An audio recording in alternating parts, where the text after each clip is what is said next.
We all think we know the story of Cain and Abel. It's the world's first murder, right?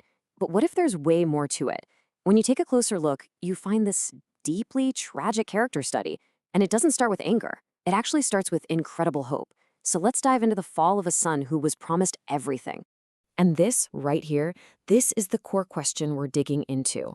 How does a son who is literally seen as a gift from God, an answer to a prayer, how does he take such a dark, devastating turn? Well, to get his fall, you first have to understand the immense hope he represented from the very beginning. To really grasp why Cain was such a big deal, we have to start with his parents.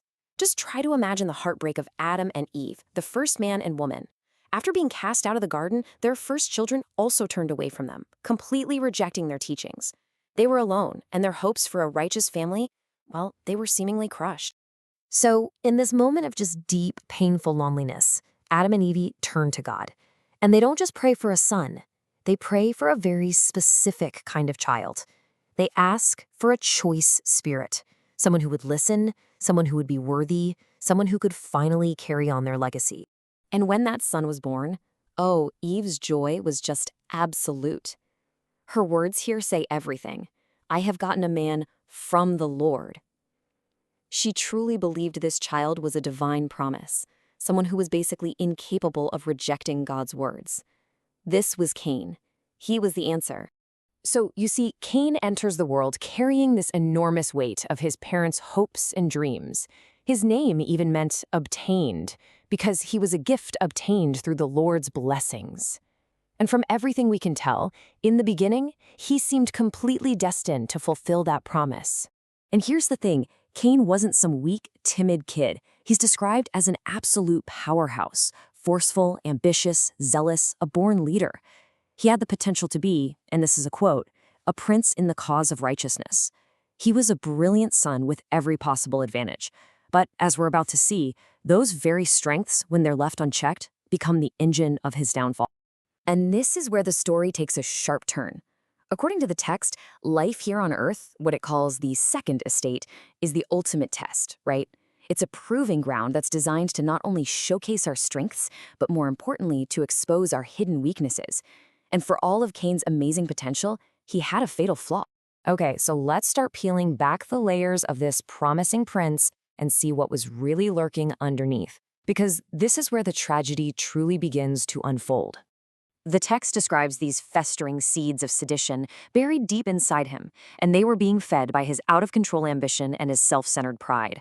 It even suggests his character was a lot like Lucifer's, brilliant, a leader, sure, but only as long as it served his own selfish goals.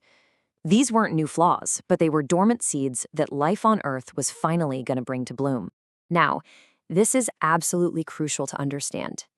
Cain's fall didn't happen because he was ignorant. The record is crystal clear. He had received the priesthood, the actual authority to act in God's name. He'd had direct revelations. He knew the truth inside and out. His rebellion was a conscious choice against the light he'd been given. And that is the very definition of a son of perdition. And his defiance just becomes undeniable. I mean, can you imagine hearing this sneering question from him? Who is the Lord that I should know him? That must have absolutely shattered his parents. The very son that Eve believed could not reject God's words was now openly mocking him. Their worst fears were coming true all over again. So it's into this incredibly tense family dynamic. You've got this choice son who's turning his back on everything, that a new child is born, Abel. And his arrival was like pouring gasoline on the fire of Cain's already festering pride and jealousy. I mean, these two brothers could not have been more different. Cain, the farmer, is rebellious and greedy. And then you have Abel, the shepherd, who's described as having a sweet spirit and being divinely authorized to perform sacrifices. Every single difference between them just seemed to crank up Cain's growing resentment. And the text points to three specific things that finally pushed Cain right over the edge. First, his younger brother Abel was ordained to the priesthood, an authority that Cain's rebellion had probably cost him. Second, for Cain the farmer to make the right kind of sacrifice, he'd have to humble himself and go get a lamb from Abel the shepherd. And third, just pure greed. Cain wanted the wealth his brother's flocks represented. So, with his mind just consumed by all these grievances, the pride, the jealousy, the greed, Cain becomes the perfect target for something outside of himself, a malevolent influence that's going to push him from bitter resentment all the way to a deadly conspiracy. And get this, Lucifer doesn't create the anger in Cain, he just finds it already there. The text says that Cain presented an inviting prospect. He was fertile ground for the adversary's plans, and so an offer was made, a secret, dark path to get absolutely everything he wanted. And this leads to a really chilling conclusion. The murder of Abel wasn't some simple crime of passion.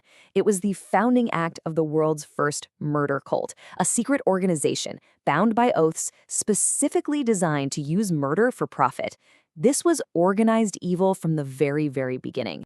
And so that leaves us with this final, really powerful thought. The tragedy of Cain isn't just about one man's fall. It's the birth of a method, a secret organized evil that can be copied and passed down. And it forces us to ask, what's actually more dangerous? The spontaneous evil deed of one angry person, or the secret oath that binds many people to a dark cause? It's a question that echoes all the way from that first terrible act to our world today.